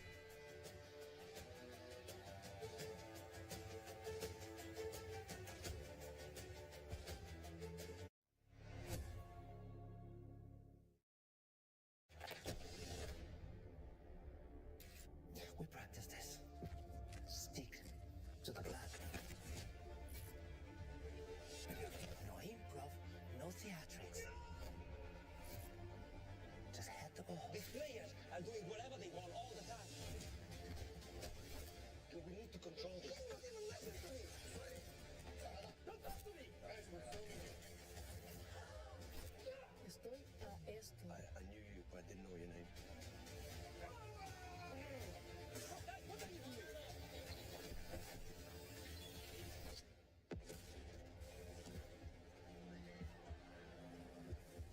I don't think that's a good idea. 5 minutes. Going down to 4. About 3. You had 1. Can we leave?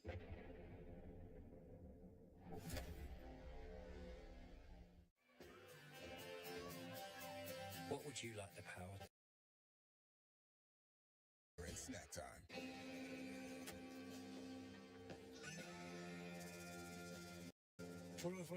Football, yeah. Soccer, no. No, I like my Ultra. Michelob Ultra, official beer sponsor of the FIFA World Cup.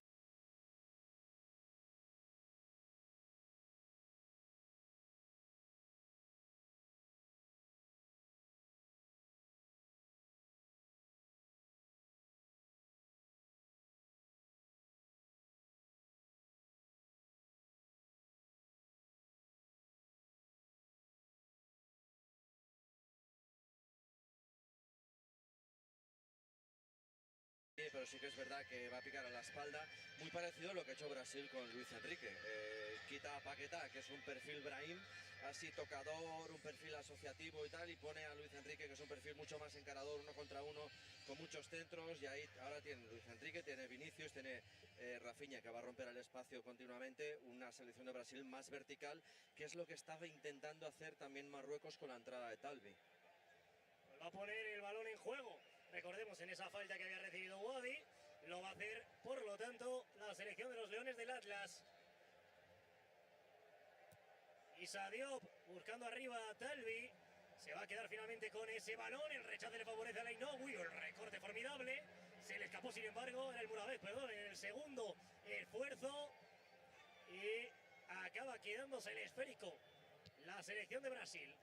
Sí, ahora mismo un Vinicius que reclamaba algo más en ese choque fortuito, de hecho, que se produjo en ese perfil izquierdo. Reclamaba la falta que no se concedió y acaba recuperando finalmente en ese centro del campo la selección de Wahbi. Sadio dejando para Bono, la pide Chadi Riad, deja correr el esférico, tiene a Matraoui en la izquierda, por dentro Boadi recibe el medio centro, otra vez con Chadi Riad, Boadi girando. Buenas sensaciones de Boadi.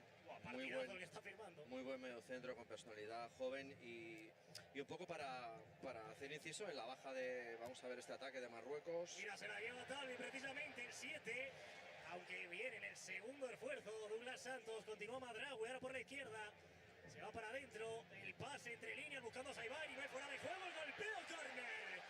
Vamos a ver porque protestaba un pequeño agarrón, no hay fuera de juego, ahí lo vemos el asistente. Dejó seguir el colegiado, parecía más justo, aquí lo vamos a repetir, lo ha tenido claro, sí, justo. Muy justo, pero parece que sí en esa toma. Sí, ahí fuera de juego. Marquinhos quiere interceptar ese balón, le pasa de largo, pero es verdad que Saibari estaba fuera de juego. Lo rectifica muy bien Marquinhos y puede bloquear ese balón. Comentaba que las bajas, por supuesto, de At es una baja importante para Marruecos, Pedro, la baja también de su central, que no va a poder participar por esa lesión que tuvo desde marzo. Vamos a ver. El Moravet que ha salido con mucha intensidad y estuvo a punto otra vez de recuperar en una zona de máximo riesgo para Brasil, pero salió bien la canarilla. Le voy a decir rápidamente porque un gran partido tanto de Chadi Riyad como de Issa Diop, muy sólidos en defensa, llevan partidos jugando juntos y se están asentando con la baja de Aguert y la verdad es que están haciendo un partido extraordinario los dos centrales de la selección de Marruecos. Y vemos, Chapi, que no sé si ha cambiado de disposición un poquito táctica Ancelotti, porque vemos que están un poquito más adelantados, tanto Vinicius como Rafinha, a lo mejor planteando un posible 4-4-2 para este último tramo de partido. Lo veremos, lo desarrollaremos en los próximos minutos. Te dejaré tiempo también para que puedas observar, mientras ahora se va a quedar con el balón Issa Diop, que es el encargado ahora mismo de emparejarse constantemente con Vinicius. Bueno, no sería muy lógico mantener mucho tiempo a Vinicius de 9 y a Mateus Cunha de 11. Creo que Mateus Cunha es un jugador que está mucho más capacitado para jugar de 9. Es verdad que la alternativa puede ser Mateus Cunha y Vinicius de 9, eso sí, y sacar a Rafinha de la media punta y ponerlo por banda izquierda. Pero yo creo que con los dos extremos y Rafinha de media punta han generado mucho y creo que es una posición táctica que les va a beneficiar bastante. Bueno, que envía en largo ese balón, se la va a quedar Uadi, que la baja con parsimonia, con música. Con personalidad. Sí, de mucho talento este chico. Issa Diop, dejando para el Hakimi, costado derecho, ahí ofreciéndose el Ainoui. Lil se estará frotando sí. las manos. Está hoy mucha gente viendo este partido y está dejando una sensación increíble. El mediocentro del Lille, por el costado izquierdo, ataca Marruecos, buscando su opción. Ahí el Moravet, buen balón para Madraoui, va a poner el centro, tenso, buscando por raso el área pequeña.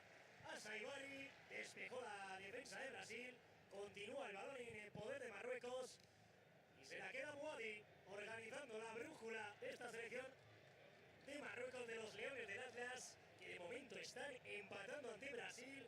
Minuto 74, aproximándonos a 75. Recordemos que este grupo C está también Escocia y Haití, que se enfrentan hoy también en España a altas horas de la madrugada.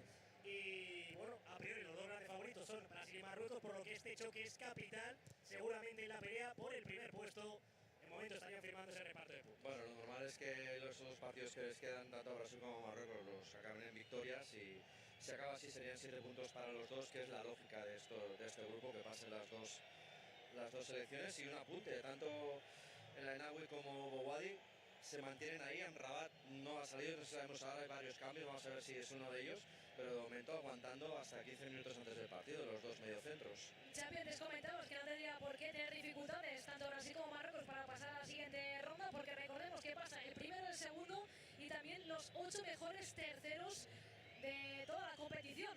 Así que a priori ante Haití y ante Escocia, evidentemente una selección como Brasil, que es pentacampeona y a pesar de no cuajar muy buenos resultados últimamente en los últimos campeonatos, a la postre es una de las favoritas de este campeonato del mundo 2026. Recordemos que el próximo 2030 se va a celebrar entre Portugal, España y Marruecos. Atención a Serro con ese perfil derecho. Saibari, que se queda con el esférico, acaba retrasando para Madraoui, dejando para Chadi Riyad, el central del Crystal Palace. Forman además por megafonía hoy 80.000 personas viendo este Brasil-Marruecos. Era de esperar prácticamente, lleno casi total. Alguno que se ha despistado y se lo ha perdido, pero el resto están aquí en el MetLife Stadium, viviendo con nosotros en la 1 este encuentro y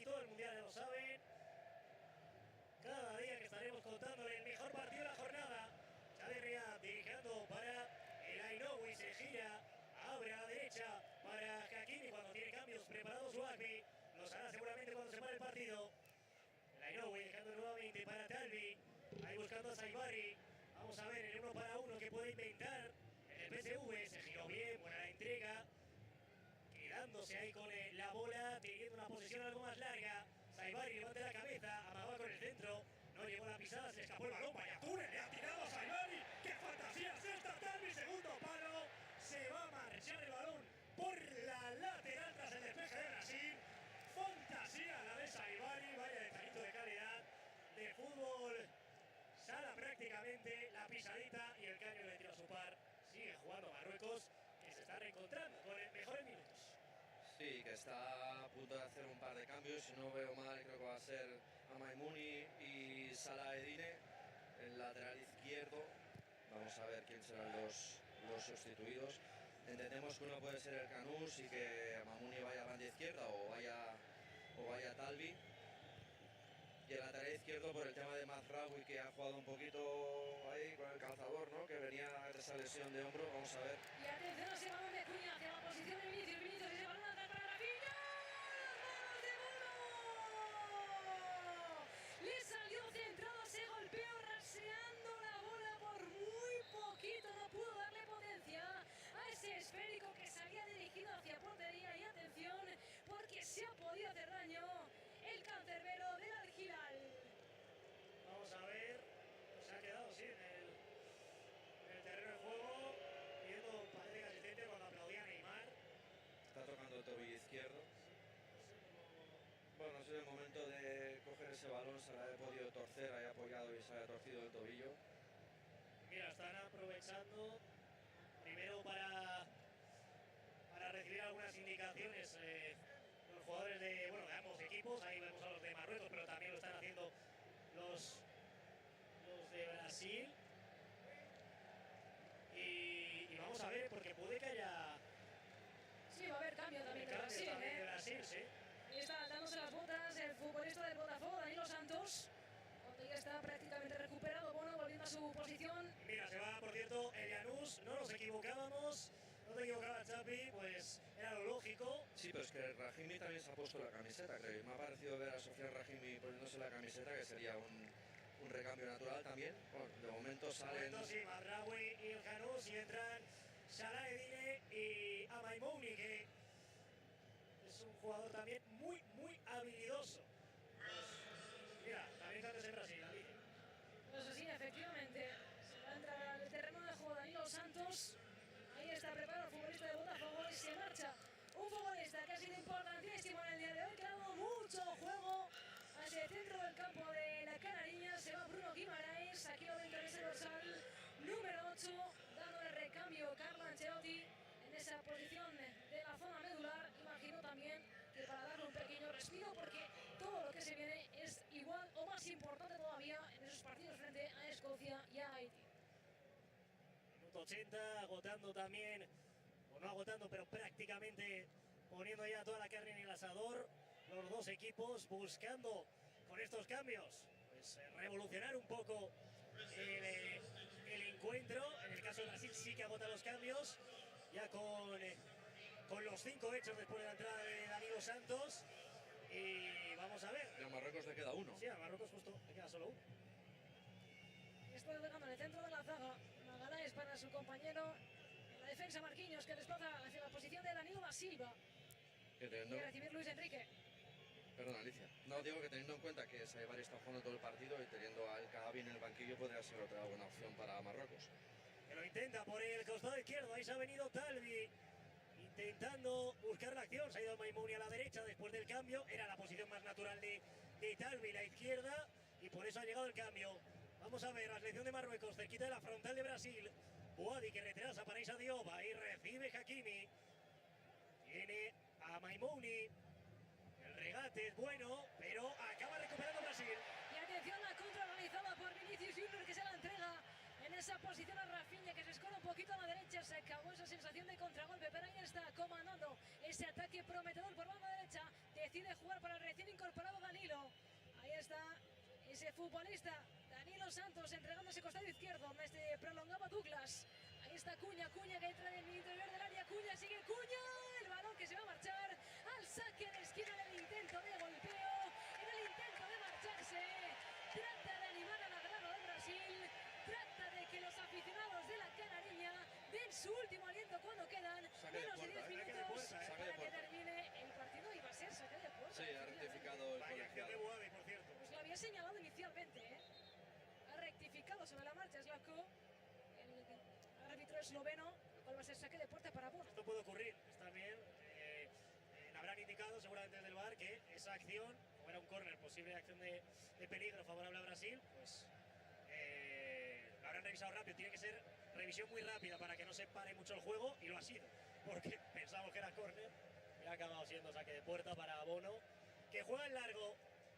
Otra vez Saibari en el salto, lo ganó Fabinho, pero se la queda Issa Diop. Ahí ante problemas. Y ojo porque puede aparecer Rafinha. Salió Bono anticipándose en esa jugada porque estaba Rafinha al quite, pendiente de ese balón. Se lanza al suelo el cancerbero del Al-Hilal, lo que provoca aquí el abucheo de los aficionados brasileños. Bueno, está poniendo la mano como en el hombro derecho. No sé si ha habido un golpe ahí de Rafinha. La verdad que reacciona muy rápido. Rafinha es rapidísimo, reacciona muy rápido. Ahí. Bueno, en el hombro, en la cara un poco también. Y ahí se duele del hombro derecho el portero marroquí, que se va abajo. También un guardameta con mucha experiencia. Posiblemente, pues, más allá que el golpe obviamente existe, pero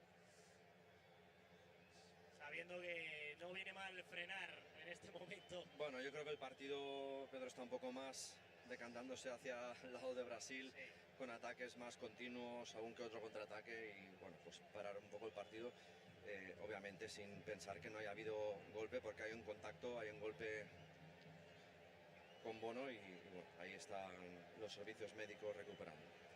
Precisamente recordarles que este próximo lunes va a debutar la selección española en el Mundial, y hablando de la selección, este domingo a las 10 de la noche en la 1, el primer y único documental que nos descubre el lado más personal de los jugadores de La Roja, con entrevistas a los jugadores, familiares y amigos de su infancia. De hecho, estará recogido todo en ese documental llamado Denominación de Origen. Lo recuerdo, domingo a las 10 de la noche en la 1.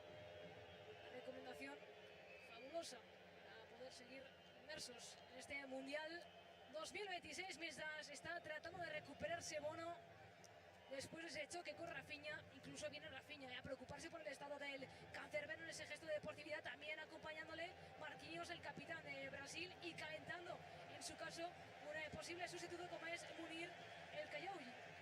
Sí, y Bono se quejaba curiosamente del hombro. Es verdad que recibe un golpe en el hombro, pero recibe un golpe fuerte también en la cara, en ese intento de presión de Rafinha. Pero bueno, parece que el portero de Marruecos va teniendo un susto tras de otro, pero se va recuperando.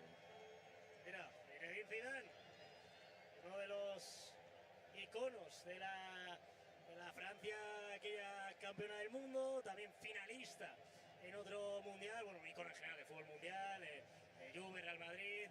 Después como técnico también muy laureado, y ahí le veíamos una de las muchas celebridades que no se quiere perder este mundial, que ha acudido aquí y que, bueno, pues estaba viendo el partido desde la grada. No se lo quería perder nadie en el MLF Stadium, seguramente presenciando uno de los mejores partidos, y no el mejor, al menos por ranking, así lo decíamos, de esta fase de grupos. De esa Francia, que vamos a dar posteriormente, sí, el partido, aquí también en Nueva Jersey, entre Francia y Senegal. Otro partidazo, por cierto. El próximo martes lo podrán ver. Guadi, que se... Televisión Española, perdona, Pedro. Guadi, que se marcha. No, respiro el medio centro, vaya partido está firmando, otra vez lo decimos, pero sorprende, ¿no? Por la juventud, cómo está adueñándose de ese centro del campo de la selección de Marruecos. Pero Brasil, que ha ganado con los cambios, era una de las claves, lo avisamos en las previas. El banquillo de Brasil, que obviamente pues tiene mucho talento, y ahí superaba seguramente a Ancelotti y a Guaji. De hecho, tiene un gran elenco, jugadores que le pueden hacer de revulsivo. Lo estamos viendo también la participación de Luis Enrique, sobre todo en esa banda derecha, y en banda contraria aquí un Vini que sigue enérgico, sigue manteniendo las fuerzas, aunque ahora perdía esa bola, pero también estaba luchando por ella Fabinho. Viene la selección de Marruecos por el lado derecho, Hakimi. Ahí puede quedarse finalmente el esférico en esa pugna con Vinicius. La presión otra vez de Brasil, que está está apretando ahí Rafinha, infatigable. Obligando a Isadio para retrasar, para Bono. Este con Xavi Riad. A Vinicius también a presionar hacia el otro costado. El pase muy bien en diagonal, encontrando el espacio para Boadi. Le aplaudía a su compañero porque entendía que ese era el pase correcto. El Murabet. Sí, y Brasil intentando presionar, es verdad que han intentado Rafinha y Vinicius solos. El medio campo ha pensado, ¿sabes qué? No vamos a seguir mucho, no sea que nos filtren un balón. Y bueno, por eso ha podido recibir el jugador del Lille con tanto espacio. Maravilloso partido de Boadi. El Ainoue dejó para que fuese el Murabet desde Xavi Riad. Boadi nuevamente abriendo hacia el lado derecho. Achraf Hakimi con Boadi. Tiene delante a Fabinho. Encuentra atrás al Ainoue, el Murabet. Ahora teniendo una posesión más larga. Y definitivamente, como comentaba Alicia, y bueno, ¿sí? Casualmente, Mateus Cunha más de interior izquierdo, extremo izquierdo, 4-4-2 sin balón, con Rafinha y Vinicius claramente optando por ese robo y ese balón al espacio a la velocidad de los dos, pero bueno, vamos a ver si son capaces, pero ya sin ningún tipo de presión, 4-4-2 en bloque bajo, y por eso Marruecos ha vuelto a dominar el partido. A Maimouni, que viene encarando, se va para adentro, va a poner el centro, el despeje de Marquinhos, y el saque va a ser para Brasil. De hecho, Pedro se prepara también un cambio de Marruecos, va a aparecer Hakimi, ahora lo cuentas tú, comentando el futbolista que va a ser sustituido. El último cambio del partido ya, porque se va Saibari. Qué definición, qué vaselina, cómo la picó por encima de Alisson. Muy importante obviamente en el partido. Es verdad que más allá del gol no tuvo tanto protagonismo, pero ese gol ante Brasil vale ahora mismo un punto para Marruecos, y entra Rahimi, que parecía que iba a ser el titular. Finalmente entra en estos últimos minutos del encuentro, porque no creo que haya demasiado añadido, no se ha perdido mucho tiempo. A esto le queda un minuto, veremos el añadido y a ver si hay algún susto para alguna de las dos selecciones. Bueno, Rahimi, un jugador habilidoso, pero también un jugador muy rápido, muy vertical. Quizás más por banda que como delantero centro, pero bueno, en este caso va a jugar de delantero centro, a ver si puede coger o aprovechar algún balón a la espalda de Brasil. Yo creo que no va a ser fácil, porque Brasil ya se ha echado atrás, se ha echado en un bloque medio bajo, va a ser difícil que les sorprendan el espacio, pero bueno, partido aún bastante abierto. Creo que es un resultado bueno para los dos equipos, mi forma de ver. Un partido ha sido muy interesante, bastante competido, pero bueno, vamos a ver los últimos minutos. La falta que sacó Boadi, gana un poquito de tiempo ahora Marruecos. Wahbi también dando indicaciones, aprovechando para acercarse al capitán, a Hakimi, pues darle, parece que una última indicación, o de las últimas. Colocaba de hecho a Achraf, le hacía un gesto a Salah para que cubra más el centro. Esta falta que bota el Murabet. Jugada ensayada hacia el otro costado, puede llegar nuevamente el centro. De momento intentando Talvi ahí percutir en esa asociación. Se la lleva Brasil. Ahí está esa entrega para Cunha. Cunha avanzando metros, cae sobre el terreno de juego, va a indicar la falta, sí, lo va a hacer el colegiado esloveno. La falta de El Inaui, entorpeciendo esa jugada peligrosa porque trataba de marcharse rápidamente Cunha, intentando también profundizar por ese perfil derecho. Aquí viene Vinicius, que también acaba siendo objeto de falta, y van a ser efectivamente esos 10 minutos de propina. También entiendo que habrá considerado, y mucho, esas interrupciones de Bono, tanto por el tobillo como por el hombro. Pero no parecía tanto, ¿no? Bueno, pues habrá contado mucho, sí. Yo tampoco pensaba que fueran 10 minutos, pero bueno, pues hoy mejor, 10 minutos más de fútbol que disfrutamos. Pero no vamos a quejar. Ahí está Luis Enrique, ese balón bombeado, picadito para Rafinha, puede ser buena esta. Viene Rafinha parando la bola, tierra de asociarse ahí, no pudo llegar Vinicius, intenta llegar por el otro costado. Ahora Douglas, que se incorpora al ataque, ese balón es demasiado largo para Vinicius. Ahí está esa jugada que acaba con la recuperación del combinado de Wahbi. Bueno, se ha encontrado Rafinha con esa ruptura muy buena. Es verdad que Vinicius se ha quedado un poco abierto, no ha acudido a ese centro. Mateus Cunha no estaba y por eso no ha podido rematar. Pero bueno, buen momento para Brasil. Aparece Fabinho entre líneas, tocando para Douglas, apertura ese costado izquierdo, por donde trata de marcharse Vinicius con esa bicicleta incluida. Hakimi le barraba el paso, consigue sacar ese saque de esquina a la selección de Brasil, con toda la expectación justamente donde tiene la mayoría de sus aficionados en la Canariña. Ahí es donde va a atacar el equipo de Ancelotti. Se ha consumido minuto y medio de este tiempo extra, de este tiempo de propina. Viene Cuña, esa pierna diestra con poco espacio. Bien, acaba de destacar para recorrer metros hacia atrás, para coger un poquito de ventaja sobre el balón. Se prepara Cuña para ese envío con varios futbolistas de Brasil en la frontal del área, eso sí. Sería una posible contra de Marruecos. Ninguno quiere arriesgar en exceso. Y ahí viene, el minuto 92. Cuña, ese envío de Cuña salía Bono con total seguridad, con puños, para que la acaba recogiendo nuevamente el futbolista de Manchester United. Acaba finalmente perdiendo esa bola porque la acabó por tocar el futbolista marroquí. De Cuña, Danilo incorporado nuevamente también al ataque, igual que en la acción anterior. Viene Cuña con el balón un poquito más pasado, traía nuevamente también Bono, se la va a querer Rafinha, la frenaba, la paraba, la juega sobre Luis, este es Danilo, las manos de Bono, en un remate bastante templadito, lo pudo atrapar sin aparentes dificultades el cancerbero del Al Hilal. Sí, buena recuperación del lateral de Saladine que ha tenido que poner el pie dentro del área, bloqueando ese medio disparo de Danilo. Y bueno, ahora es un poco lo que necesita Marruecos, lo que está haciendo Buadi, que es tener el balón, dar un poquito de posesión más larga, porque Brasil ahora está percutiendo, está generando peligro. Vamos a ver este balón largo. El balón al espacio para Rahimi, que protege, de momento se gira, acaba entregando para Maimouni. Intentando por dentro el pase, encuentra el Murabet, tiene a Rahimi que la pide, va a poner el centro, no, llega el recorte, la pone con la zurda buscando el segundo palo, llega el despeje de la zaga de Brasil y Buadi que se queda el esférico. A Raf Hakimi nuevamente con Buadi, tiene al Murabet, la pedía en corto ahí por dentro a Maimouni, que ahora sí recibe, tiene a Buadi en corto, ahí está el mediocentro del Lille, el Murabet encontrando bien el espacio.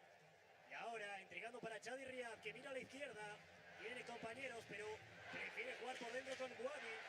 Aprietan los aficionados también de Marruecos en la grada.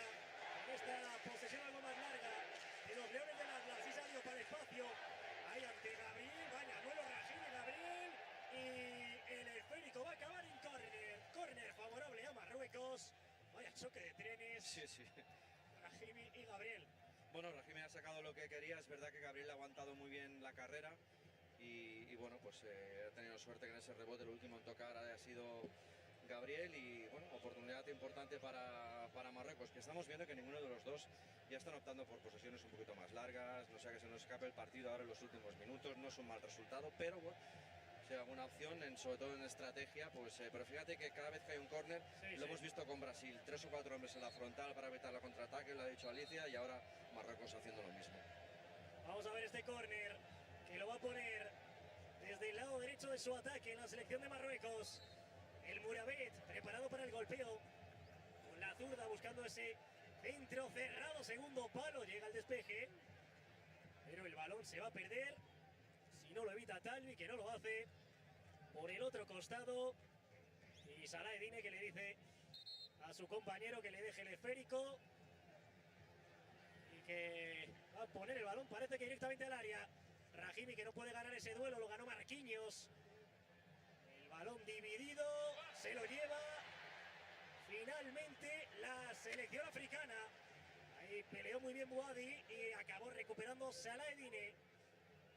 Girando el Murabet para el Ainoui, abriendo a la derecha, la entrega no es buena y puede venir la contra, no se le escapó el balón a Vini, a Maimouni, abriendo hacia el costado izquierdo. Ahora varias imprecisiones de los dos equipos, pero más atentos en esos duelos divididos la selección de Marruecos. Sí, ahora están haciendo justamente lo que no hacían, que es arriesgar en el pase. Bueno, vamos a ver yo creo que se está acumulando la tensión en los jugadores, este despeje incluso de Gabriel. De Gabriel. Sí, nerviosismo ya por parte de los dos equipos. Muy poco habitual para el central del Arsenal y la fallita clara de Fabinho, que ha ido con todo, con la plancha ante Murabet. Está muy cerca Vincic y bueno, no le va a mostrar cartulina. Vamos a ver repetido, sí, se ha librado, porque esas faltas arriba muchas veces las castigan los árbitros. Vamos a ver. Sí. Bueno, al final es un balón dividido, los dos van, es verdad que toca primero el balón el jugador marroquí y por eso la falta a favor de Marruecos. Bueno, otra oportunidad en balón parado. Pues una más para el conjunto de los Leones del Atlas. Vamos a ver esta falta. Alisson dando indicaciones, no quiere que su defensa se despiste. Están cerquita del balón el Mourabet y Achraf Hakimi. Algo le han dicho a Issa Diop, que es un jugador de enorme envergadura. Lleva el Mourabet, que la pone con la zurda. Muy cerrado, tanto que va a las manos directamente de Alisson. Sí, un Alisson que precisamente es el futbolista con mayor altura de esta selección de Brasil, con 1,93 m. Y atención a ese envío largo buscando a Luis Enrique. Directamente va a acabar en los dominios de la selección africana. La tocaba hacia atrás para Bono. Y lo ha hecho, yo creo que Alisson había tenido una mala decisión, porque el contraataque es verdad que Marruecos defendía con 4, pero habían 3 jugadores de Brasil corriendo al contraataque. Ese era el momento de lanzar el balón, ha tardado, se han frenado los jugadores de Brasil y ahí ha podido defender mejor Marruecos, pero ha tenido un momento Alisson que podía haber lanzado el balón y generado peligro. Vamos a ver ese duelo, ese balón dividido, se lo acaba quedando el Ainoue, dejando ahí otra vez para que intente inventar Talvi, no lo consiguió, tuvo que retrasar el esférico, jugando Xavi Riaz. Uy, el recorte, vaya sangre fría que tuvo el central del Crystal Palace, dejando para Saladine, arriba, no fue buena, no fue bueno ese envío con la izquierda, recuperó Brasil, recuperó Luis Enrique. Y vaya control también de Luis Enrique, lo que permite ahora ese desahogo de juego. Vini, que tocaba de tacón, caía sobre el terreno de juego, no señala la falta el colegiado esloveno, con lo cual va a ser bola para Marruecos. Protestaba Vini, protestaba la afición de Brasil, lo festejaba en este caso la de Marruecos, jugando Bouadi, tiene a la derecha Hakimi, ahí va hacia el capitán de Marruecos, el balón avanza, se le fue un poquito largo, el rechace, el disparo, cuidado, otro gol de Alisson, vaya parada la segunda de Alisson, el primer remate con la diestra del Mourabet, se le era el Ainoue, perdón, acaba deteniendo a Alisson y luego en el rechace intenta retener el balón, el guardameta brasileño asumiendo muchísimo riesgo, pero esta parada sí, ante Amaimouni es de muchísimo mérito, pero aquí Chapi que el riesgo asume porque intenta atraparse, le escapa y... Sí, la verdad es que lo más normal hubiera sido que lo hubiera despejado hacia un lado porque el balón era muy difícil, bota adelante y es difícil que lo pueda bloquear, decide bloquearle, no le sale bien y luego la reacción al segundo disparo es muy buena. Vamos a ver, viene el córner. Y último minuto, sí, Pedro. Últimos segundos de partido. Se levanta toda la gente aquí en el MetLife Stadium. Viene el córner a Achraf Hakimi. Muy pasado ese centro. Se la va a quedar Talvi, pero ahí perdiendo la oportunidad en el córner, aunque vuelve el centro. Otro más, despeja Gabriel. El más atento en el rechazo es Amaimouni. Amagaba con el golpeo. Vinicius que presiona, no puede recuperar para Brasil. Y esto parece que le va a dar la última posesión, los últimos segundos para Marruecos. Rafinha intenta presionar a Bouadi. Este retrasa para Bono. Abriendo para Saladine. Tiene a Talvi más a la izquierda y recibe el jugador del Sunderland. Dejando para Saladine. Agotando la posesión, no lo tiene claro ninguno. El partido que puede terminar en esta acción. Uy, el riesgo que asume Bouadi. Y no hay tiempo para más. Finaliza el encuentro desde el MetLife Stadium. Empate a 1, reparto de puntos entre Brasil y Marruecos. Bueno, partidazo. Los dos equipos han sacado sus fuerzas a reducir. Ha habido momentos para todos ellos, momentos para Brasil, momentos para Marruecos. En general un partido muy disputado. Creo que el resultado es justo y hemos visto un muy buen partido de fútbol.